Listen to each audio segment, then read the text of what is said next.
nuestro Señor Jesucristo. Gloria a Dios.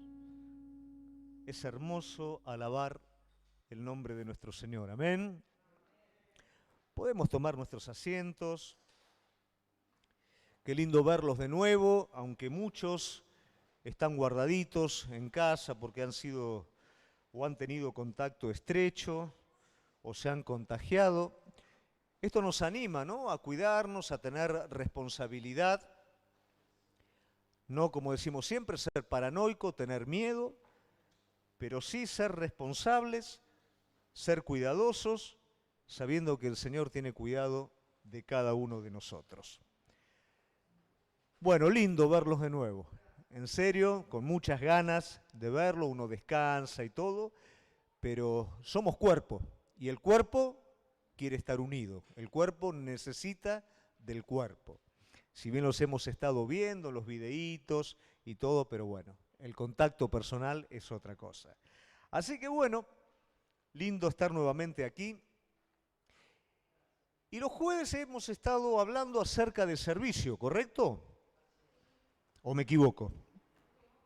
A esta altura ya debemos medianamente entender, habiendo hablado de lo que es la unidad que tenemos en Cristo, que el servicio, como todo el resto de las cosas, no es una parte separada del cristiano, sino que es una parte más de nuestra vida.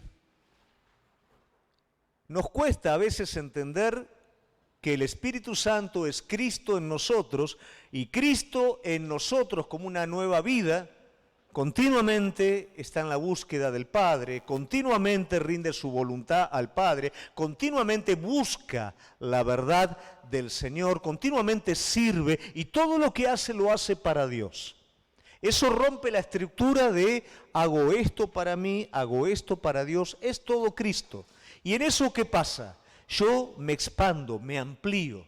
Cuando divido las cosas, hago un poquito, un poquito, un poquito, un poquito, me quedo sin fuerzas y resto. Pero cuando todo es Cristo en mí, a través mío, me expando. Y esa es la vida plena a la que cada uno de nosotros debemos de aspirar. Entonces vamos a entender que el servicio es parte de esta plenitud de vida. Hoy vamos a hablar de manera muy práctica acerca del servicio a través de algo que Jesús, o de un dicho que Jesús corona una enseñanza, pero nos va a dar un aspecto bien práctico de cuál es el propósito. Siempre debemos de estar revisando el propósito de Dios en nuestra vida porque somos propensos al error. Nuestra naturaleza no nos ayuda. El mundo en el que vivimos tampoco nos ayuda. Entonces, 2 por 3, nuestra carne, el diablo, nos agarra distraído y yendo para el norte aparecemos en el sur. Entonces es bueno revisarnos continuamente para poder estar enfilándonos en donde nos tenemos que estar enfilando. Entonces cada vez que predicamos la palabra de Dios, cada vez que vamos al mensaje de Dios, podemos revisarnos de alguna manera nosotros mismos y es lo que en esta noche vamos a estar haciendo a la luz de una enseñanza de Jesús. Hay 2 cosas que son importantes tener en cuenta a la hora de definir el servicio. La primera de ellas es la comunión y la segunda de ellas es el trabajo. Cuando no comprendemos bien lo que es comunión, lo vamos a reducir simplemente a oración, asistencia de la iglesia, y cuando no entendemos bien lo que es el trabajo, ese trabajo al cual Jesús hacía referencia, Jesús refería a un trabajo dado por el Padre para él, que era verdadero alimento. Cuando trabajamos espiritualmente, nos alimentamos. Cuando trabajamos religiosamente o naturalmente para Dios, nos cansamos y nos fastidiamos. Entonces es bueno entender el punto de comunión y el punto de trabajo. El punto de comunión es el punto de unión con Cristo. ¿Qué quiere decir esto? Tu corazón y mi corazón es engañoso. Dice la palabra de Dios que ¿quién puede conocer la profundidad del corazón de cada uno de nosotros? Grave error es confiar en nosotros mismos porque estamos confiando en algo que no es sustentable, que es engañoso, que es nuestro corazón. Mi comunión con Cristo, ¿qué es lo que va haciendo? Que yo me vaya renovando del engaño de mi naturaleza a la verdad de Cristo. Entonces, cada situación en la vida va a salir y va a reaccionar mi naturaleza, pero inmediatamente el Espíritu Santo que mora dentro mío me va a llevar a toda verdad. Esa comunión me permite ir renovándome a imagen de Cristo. Esta es la solución a cada uno de nuestros problemas. Como vamos a ver en la palabra que predicamos hoy, gran parte de nuestro sufrimiento es nuestra diferencia con Dios. Y nuestra paz es nuestra similitud a Dios. ¿Qué hace el Espíritu Santo adentro tuyo? Trabaja para hacerte imagen de Cristo. Y ahí es donde vos hallás paz, te das cuenta que el yugo no es tan pesado, te das cuenta que en esa humildad comienza a haber paz para tu corazón, porque el engaño comienza a correrte, que es el que trae sufrimiento sobre tu vida, y la persona de Cristo te empieza a renovar. Entonces, la comunión es unidad con Cristo. Y el trabajo es hacer la voluntad de Cristo. El trabajo desafía a mi naturaleza a hacer lo que yo quiero hacer. Muchas veces la iglesia, cuando digo la iglesia no digo la congregación local, digo la iglesia en general, se debilita y no es efectiva en su trabajo porque cada uno quiere hacer la suya. Ahora, Dios tiene un propósito en el servicio y es que cada uno de nosotros abracemos su voluntad y hagamos su voluntad. Cuando nosotros hacemos la voluntad de Dios, producto de nuestra comunión con Dios, es donde realmente el servicio se hace efectivo. Muchas veces los conflictos que suceden en las congregaciones, aunque a usted le parezca mentira, es a causa del servicio. Pero si nosotros entendemos que todas las cosas las hacemos para Dios y tenemos una comunión con el Señor que nos lleva del engaño a la verdad, no tendría que existir conflicto. Jesús, en la palabra que vamos a leer ahora, hace un énfasis bien práctico definiendo cuál es el propósito, cuál es el servicio. Lucas 19:10 dice: porque el Hijo del Hombre vino ¿a qué? Buscar y salvar. Presta atención a esto. Él vino a buscar y a salvar lo que se perdió. Este hecho tan práctico que señala el propósito de Dios es el contexto, o sea, es la conclusión inmediata de toda la historia de Zaqueo. Una realidad que le toca vivir a Jesús y que lo vemos en los evangelios en cuanto a la vida de un hombre que literalmente era detestable. ¿Le tocó a usted alguna vez conocer a alguna persona que es detestable? No, ¿no? Yo creo que a todos, ¿no? ¿Y qué hace a una persona detestable? Lo que venimos hablando al principio. Su diferencia de Dios. La comunión con Dios me lleva a mí a abrazar la verdad de Dios en mi vida y a sacar el engaño de la naturaleza caída. Cuando eso no está presente, mi vida se edifica en lo poco que conozco, lo poco que sé y las cosas que me pasaron, y lo que veo en la información y lo que saco de la vida de otro, y de esa manera, como quien arma un ranchito, voy sacando una chapa de acá, un ruberoide de allá, un alambre de acá, y voy edificando algo que aparenta ser una casa. Eso era la vida de Zaqueo. Quien veía a Zaqueo veía una persona detestable. Veía una persona que era ladrona, veía una persona que era traicionera, veía una persona que estaba de parte del enemigo, que no quería saber nada con su pueblo, que lo odiaba el pueblo romano, lo odiaba el pueblo judío, una persona que no la quería absolutamente nadie. Este era Zaqueo. ¿Cuál era el problema de Zaqueo? su diferencia del carácter de Cristo, del carácter de Dios. Esto trae una realidad que nos confronta a nosotros. Nuestra diferencia con el carácter de Cristo trae exactamente lo mismo que trajo a Zaqueo: sufrimiento.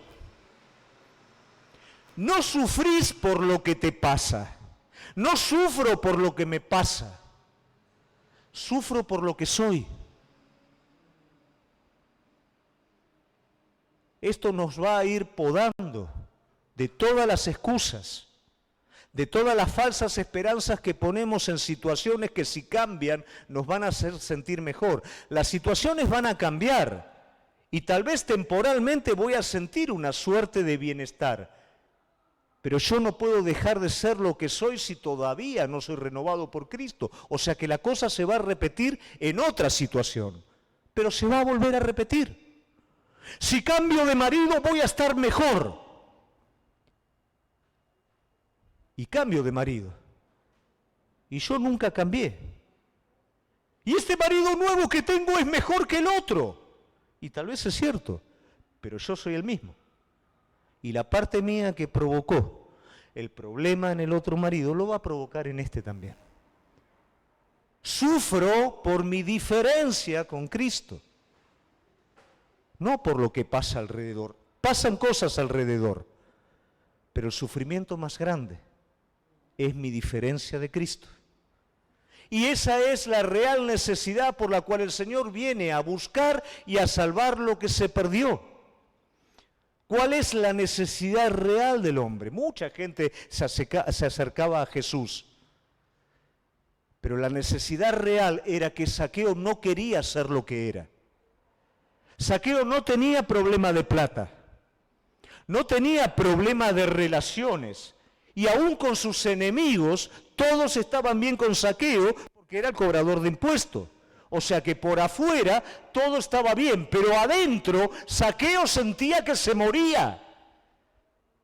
Adentro Zaqueo sentía que cada vez que traicionaba a alguien con el dinero o traicionaba a su pueblo, adentro suyo había algo que se desgarraba. Zaqueo no podía seguir viviendo más con esto.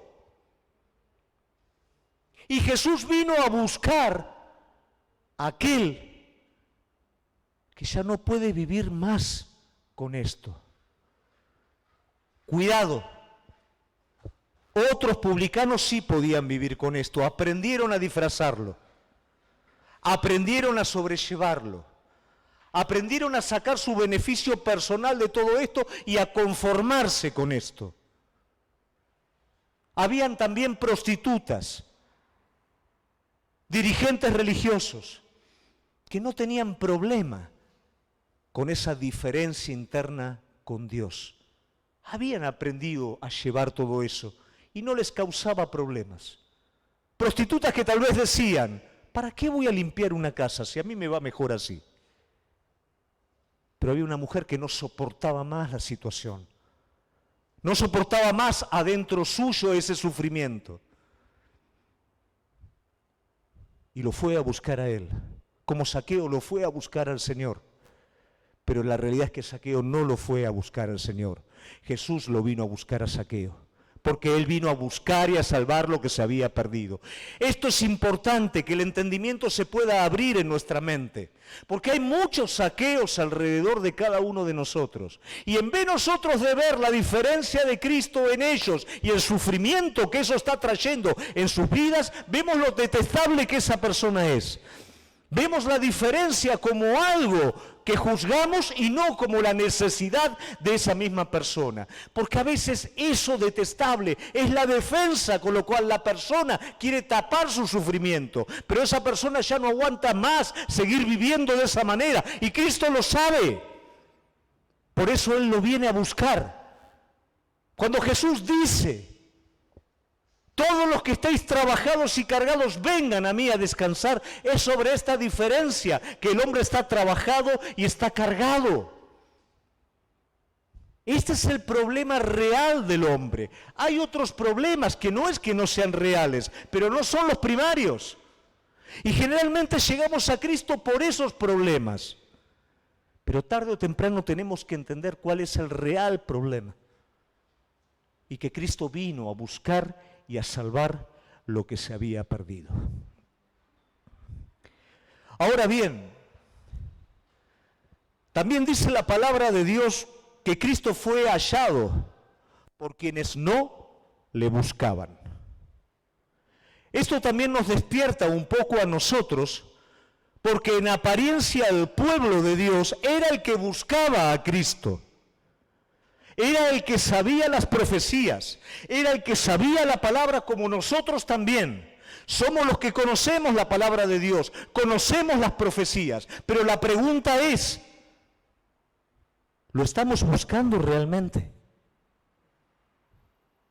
¿Somos nosotros los que lo estamos buscando? ¿O es aquella persona que pasa, detestable como Zaqueo, pero con la necesidad profunda de Cristo en su corazón? No sabe que en Dios tiene la salida. Capaz que hasta se enoja y se burla de vos cuando le predicás de Cristo. Pero en su interior sabe que necesita la salida. Pero no sabe que está en Dios. Esos son los que no le buscaban. No le buscaban en apariencia, pero le buscaban en lo profundo de su ser. A veces nos acostumbramos a caminar con cosas en lo profundo de nuestro ser y en vez de buscarlo a Él, le empezamos a dar otro transcurso a las cosas, le empezamos a dar otra dirección. Hay hambre adentro nuestro, hay necesidad, pero la cubro con otras cosas. No lo vas a cubrir con nada. Él vino a buscarte. Él vino a buscar esa necesidad o por esa necesidad que vos tenés. Cuidado, decir que lo busco no quiere decir que lo busque realmente. El joven rico mostró un aspecto del pueblo de Dios. ¿Y cuál fue el aspecto que mostró? Él hasta ahí. Según todo el mundo veía, este joven buscaba como nadie, no buscaba como nadie. Buscaba para él un poco más, pero no estaba dispuesto a soltar aquello que era un obstáculo en la búsqueda verdadera. Los hermanos que querían repartir la herencia no van a él por necesidad, van a él por conveniencia material. Todo esto de alguna manera expresaba la manera en la que lo buscaban, pero no fue hallado por aquellos que los buscaban de la manera equivocada, como tampoco hoy es encontrado por aquellos que lo buscan con los motivos equivocados. Lo buscan para provecho propio. Y cuando encuentran y el provecho propio es satisfecho, se olvidan del dador. Y eso no sirve.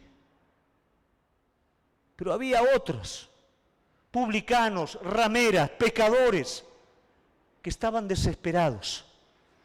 Y que fueron a Jesús sin saber lo que iba a pasar. Fueron a Jesús por la real necesidad que tenían adentro, por el sufrimiento que había en su interior, porque no soportaban más un corazón cargado de pecado, una vida que le decía una cosa adentro y afuera era otra, no soportaban más eso. Y Jesús fue encontrado por ellos. Jesús no le dijo a esa mujer de mal vivir, ve que te doy un trabajo mejor. Le dijo, tus pecados son perdonados. Ve y no peques más. ¿Qué pasó con esa prostituta? Se convirtió en una santa. Y ahí estaba el milagro. ¿Qué pasó con los leprosos que fueron limpiados? De ese sufrimiento, de los pedazos de carne que se caían de su cara, ninguno volvió. Porque lo único que le interesaba era eso. Hay mucha gente que vos vas a ver que parece que no quiere saber nada con Dios, pero está como Zaqueo, está como esta prostituta, desesperado de adentro, buscando una salida. ¿Y sabés qué está esperando? Que vos te animes a decirle, Zaqueo, bajá de ese árbol, Zaqueo, hoy voy a ir a tu casa. No, pero ¿cómo me va a atender? Pero lo que me va a decir, pero lo que van a decir el resto. A veces estamos tan enfrascados en nosotros mismos y hacemos del propósito de Dios una búsqueda tan personal de lo que Dios tiene para mí, que hay tantos saqueos que se nos pasan en el camino.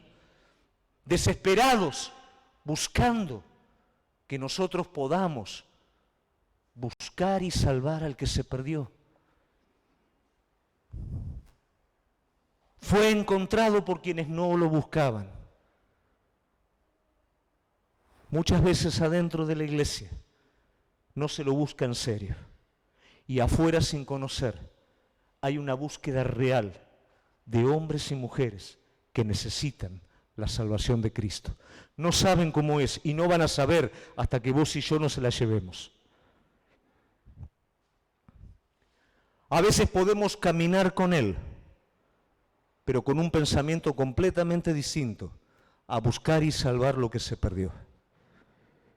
Primeramente, los discípulos caminaron con Jesús en ignorancia porque nunca entendieron lo que era ser pescadores de hombres. Probablemente Pedro asoció inmediatamente, luego de la pesca milagrosa, para él ser pescador, ¿qué era? Hacer lo que le gustaba. Tener un rédito haciendo lo que le gustaba. Podía soñar haciendo lo que le gustaba. Y tenía esperanzas de vivir mucho mejor haciendo lo que le gustaba. Cuando Jesús le dijo, te voy a hacer pescador de hombre, Jesús dijo, ahora voy a tener algo sobrenatural sobre lo que me gusta. Pero nunca entendió lo que era ser pescador de hombres o lo que Jesús le estaba diciendo. Entonces comenzaron a seguir a Jesús, como muchas veces en las iglesias. Se camina aparentemente siguiendo a Jesús, pero sin entender el propósito. Mientras Jesús vino a salvar y a buscar lo que se perdió, ellos caminaban al lado de Jesús, buscando salvarse y buscando lo suyo propio. La casa estaba dividida. Jesús les enseñaba una cosa y ellos no podían entender, como muchas veces en la iglesia, cuando se predica palabra de Dios, llena del Espíritu Santo, que desafía el crecimiento verdadero, muchos no la pueden entender, no porque el predicador predica difícil, sino porque buscan otra cosa. Pero sí cuando el mensaje toca la carne, sí cuando el mensaje acaricia las fibras de la sensualidad, y te dice que todo es para vos y que vos vas a ser mejor y que vos vas a conquistar un montón de cosas hermosas, el mismo mensaje que cualquiera le gustaría escuchar, ese sí toca. Porque el espíritu está apagado y el espíritu está dormido. Porque todavía no entiendo. Yo tengo un propósito distinto al propósito de Dios. Los discípulos tenían un propósito distinto en sus corazones al propósito de Cristo. Pero como dije al principio, en la comunión, la mentira va saliendo y la verdad va entrando. Y eso pasa en nuestra vida. Hay un punto que es el punto de prueba. Y todos siempre vamos a ser probados.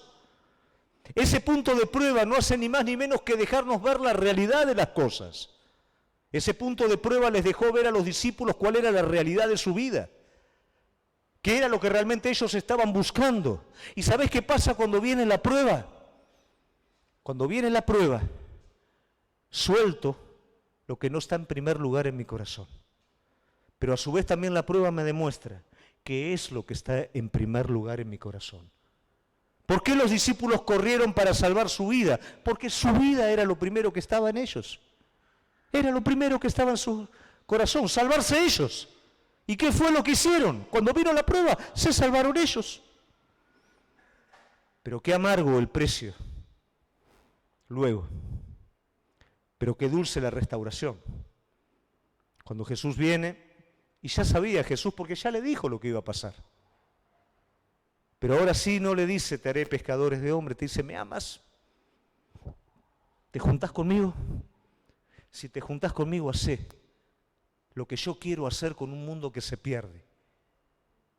Buscá y salvá al perdido. Pastoreá mis ovejas. La prueba no es algo que descarta. La prueba es algo que revela. Y nos sentimos mal porque creíamos que había otra cosa en nuestro corazón, pero la prueba mostró lo que había. Pero eso es para que realmente podamos crecer, para que nos demos cuenta y para que podamos avanzar en lo que Dios nos ha llevado a hacer. Porque no hay peor cosa que creer algo que no es. Creer que estás en la verdad cuando estás equivocado. La prueba es un regalo de Dios que nos permite volver nuevamente a Él. Los discípulos no lo entendieron, pero luego sí lo entendieron. Y después ellos no quisieron salvar sus vidas, entregaron sus vidas. ¿Por qué la vida de muchos está seca? ¿Por qué la vida de muchos no da fruto? Porque todavía está retenida. Todavía estoy queriendo defenderla, todavía estoy queriendo salvarme, todavía quiero todo para mí. Y cuando quiero todo para mí, ¿sabes lo que pasa? Se limita todo. La vida no está adentro, en el yo, la vida está en el espíritu y el espíritu te impele para afuera. El que ama su vida la perderá, pero el que la pierda la hallará. ¿Por qué? Porque la vida de la carne, la vida del engaño, la vida de la mentira no me puede llevar a la plenitud en Cristo, pero sí la vida en Cristo me va a llevar a la plenitud de Él. Y esto es lo que Jesús vino a hacer, y esto es lo que Jesús quiere hacer a través de la vida de cada uno de nosotros. Si nosotros vivimos para nosotros mismos, en un egoísmo, no vamos a poder ver esta plenitud. ¿Y sabes qué va a pasar? Vamos a vivir vidas vacías. ¿Sabes lo que es una vida vacía? Es una vida que continuamente busca llenarse de algo que no la puede llenar. Y cuando alcancé esto, sigo estando exactamente igual que antes. Me dura una semana, me dura un mes, pero necesito algo más. Y necesito algo más, y necesito algo más. Nada de este mundo puede llenar el vacío que solamente Dios. ¿Y Dios sabes cómo llena? Dios te atrae porque te viene a buscar. Y Dios te da cosas, pero luego hace que esas cosas, pasado un tiempo, sean de alguna manera retiradas para darte algo más grande, para darte a Él. Y te da un ministerio y te lo pide.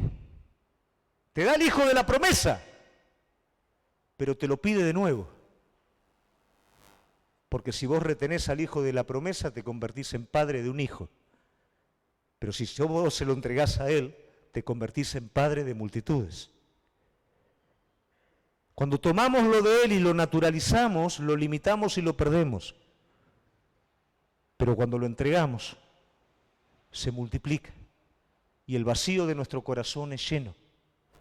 Nada va a llenar tu corazón como Él, por eso Él trabaja en tu vida para ser Él tu satisfacción. Y a veces te toma aquellas cosas de las que vos te agarrás para que definitivamente te puedas agarrar de Él y experimentes qué bueno que es esperar, recibir todo lo que Él tiene para tu vida. Qué bueno que es cuando Él viene sobre tu vida y te llena de una manera en la que vos decís, ya está, basta, no me des más porque reviento. No hay nada en este mundo, ni aun las cosas religiosas o espirituales pueden llenarte como Él te quiere llenar. No es necesario vivir vacíos.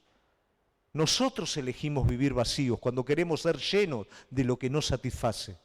Pero cuando realmente cambiamos el objetivo y entendemos que solamente Él nos puede llenar, a partir de ese momento ya no es lo que tengo, ya no es lo que logro, ya no es lo que me falta, es lo que Él es en mi vida.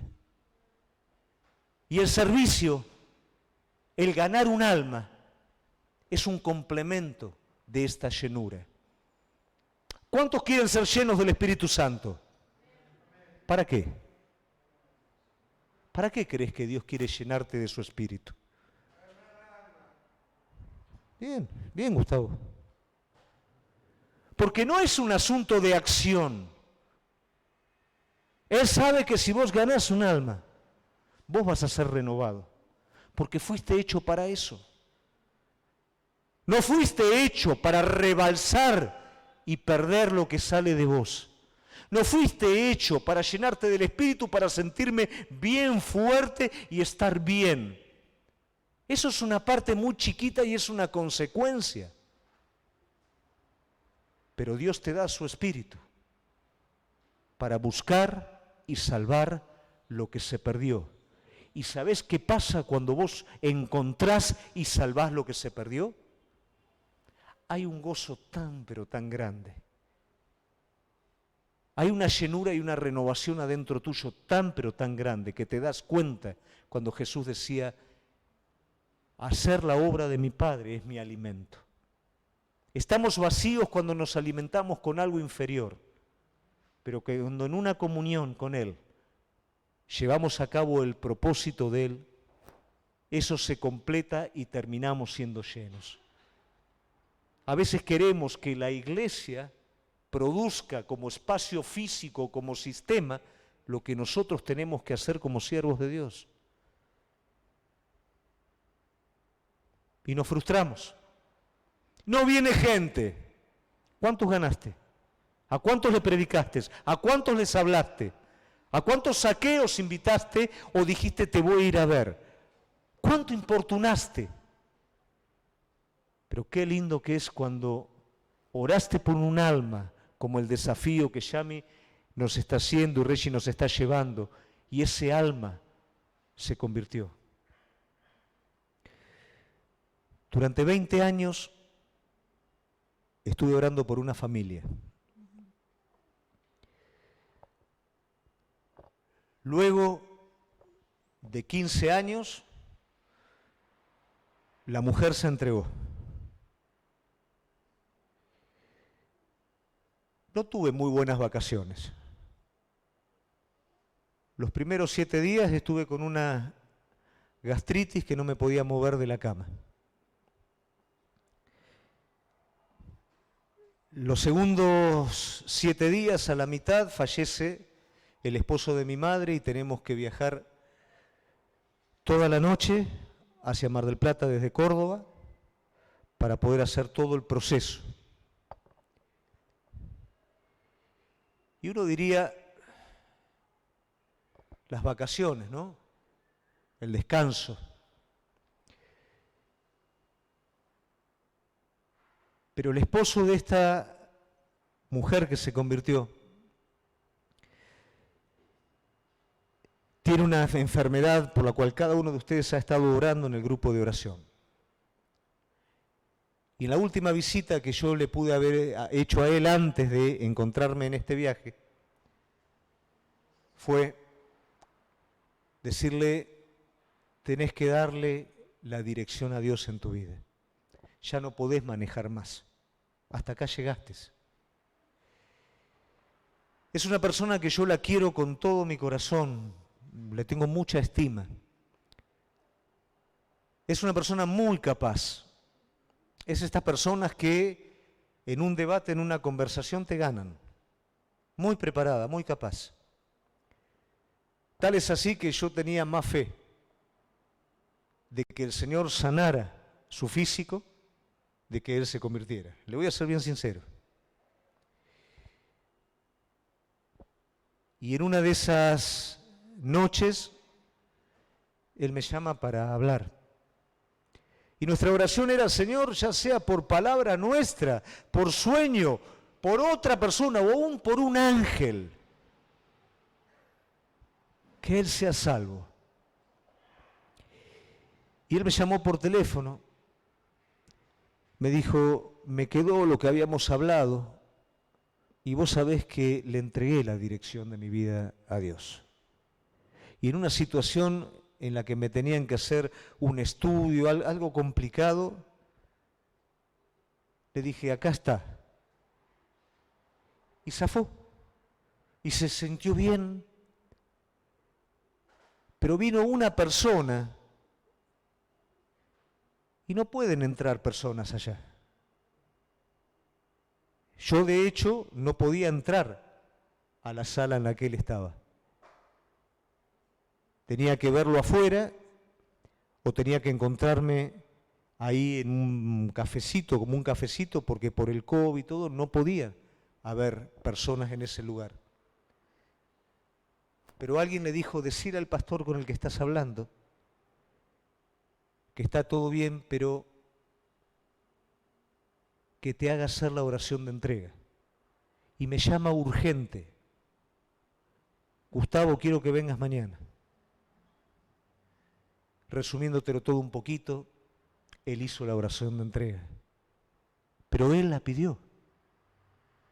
No fui yo y le dije, tenés que hacer. Él la pidió. Se convirtió. Entregó su vida a Cristo.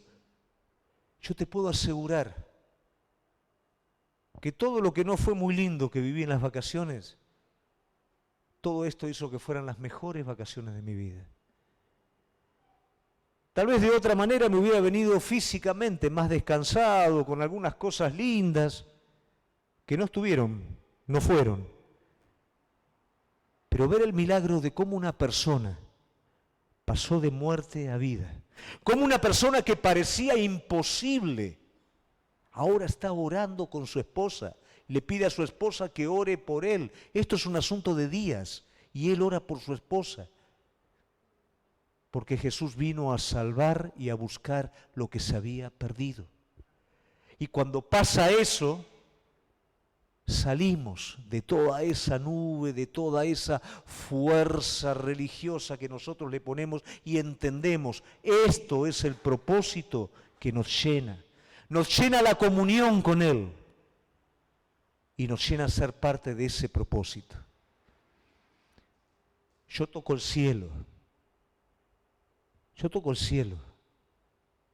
Estoy acostumbrado a hacer oraciones de entrega, cómo gente se entrega, pero ver una conversión genuina, ese es el milagro del cual Dios nos quiere hacer parte a cada uno de nosotros.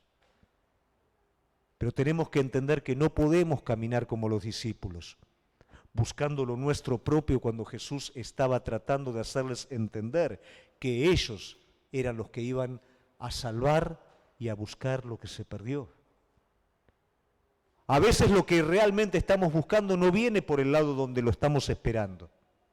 Viene por el lado de hacer lo que tenemos que hacer y lo tenemos postergado tanto tiempo. Y por eso estamos así. Pero Dios es perfecto. Y cuando nosotros hacemos, a pesar de nosotros, porque a veces no tenemos ganas de hacer lo que nos mandó a hacer, pero cuando lo hacemos realmente, experimentamos lo que necesitamos. El maná fue bueno en el desierto, la nube fue buena en el desierto, el agua de la roca fue bárbara en el desierto, pero ahora había que entrar en la tierra prometida y había que trabajar. Y el milagro iba a seguir estando sobre el pueblo porque el pueblo tenía que enfrentar enemigos que no podía pelear contra ellos. Pero el milagro iba a seguir estando sobre el pueblo. No iban a trabajar como en Egipto, con el talón haciendo las zanjas, sino que lo que ellos iban a hacer iba a prosperar. Pero ellos ahora tenían que trabajar. Nosotros, iglesia, tenemos que trabajar. Si queremos realmente entrar en ese propósito, queremos experimentar la plenitud de Cristo, la plenitud de ver ese alimento que proviene de hacer la obra de Él, tenemos que trabajar porque va a haber un día en el que vamos a tener que dar cuenta de todo lo que hemos recibido, de todo lo que el Señor nos ha dado, de todos los saqueos que mientras nosotros caminamos estaban en un árbol esperándonos, en tu trabajo, en tu oficina, en la facultad, esos saqueos que parece que hasta se burlan de vos, pero son aquellos que tienen la necesidad más profunda. Son los buscadores que parece que no buscan, pero están buscando. Y vos estás en ese lugar. Quiero con todo esto, querida iglesia, desafiarte a que puedas hacer la obra de Cristo completa, a que puedas tener una comunión con Él en la que el Espíritu Santo te esté llevando a cambiar la mentira por la verdad.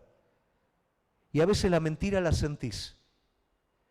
Y a veces la sentís tan segura que estás dispuesto a jugártela por la mentira, porque es lo que conoces, es como te criaste, es lo que sentiste y es lo que viviste siempre, pero es mentira.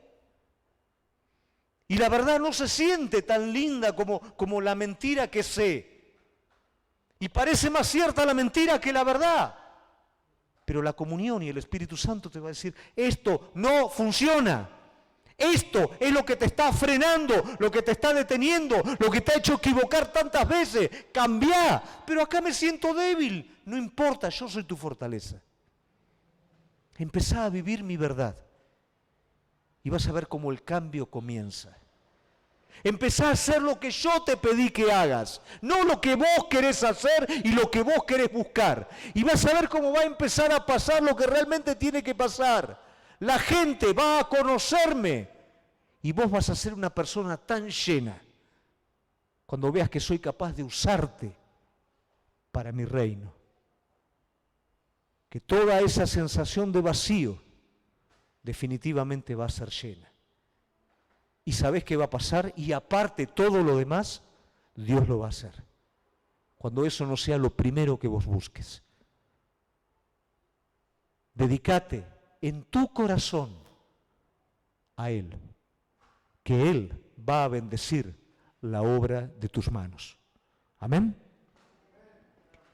Abrazar el desafío de ser un elemento en las manos de Dios que busque y salve lo que está perdido. Nos ponemos de pie. Amén.